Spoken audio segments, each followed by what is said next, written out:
बिहार में टॉपर्स कांड सुलझने के बजाय दिनों दिन पेचीदा होता जा रहा है। इस बीच पूरे मामले की जांच में जुटी एसआईटी को भी तमाम चौंकाने वाली जानकारी मिल रही है। दरअसल हिरासत में लिए गए आरोपी बच्चा सिंह ने कहा है कि वो 5 लाख रुपए में 12वीं का फर्जी प्रमाण पत्र बेचता था।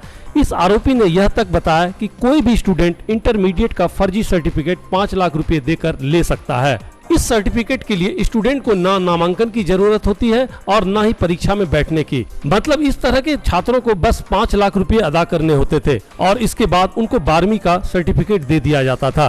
कुछ दिन पहले जिस तरह से कुछ नेताओं के साथ टॉपर्स के फर्जीवाड़े में लिप्त जिस शख्स की फोटो सामने आई थी, अब एक तस्वीर में वो राज्य के सीएम नीतीश कुमार के साथ भी खड़े हुए नजर आ रहे हैं। यानी पहुंच के मामले में यह शख्स किसी भी तरह से कम हैसियत नहीं रखता है।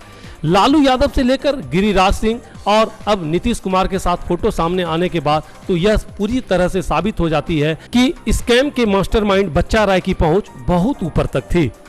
वहीं दूसरी तरफ जांच दल के सदस्यों ने मंगलवार को पटना शहर स्थित गंगा देवी महिला कॉलेज पर भी छापा मारा, लेकिन रेड के बावजूद एसआई टीम लालकेश्वर प्रसाद सिंह और पूर्व जेडीयू विधायक उषा सिन्हा को पकड़ने में नाकामयाब रही।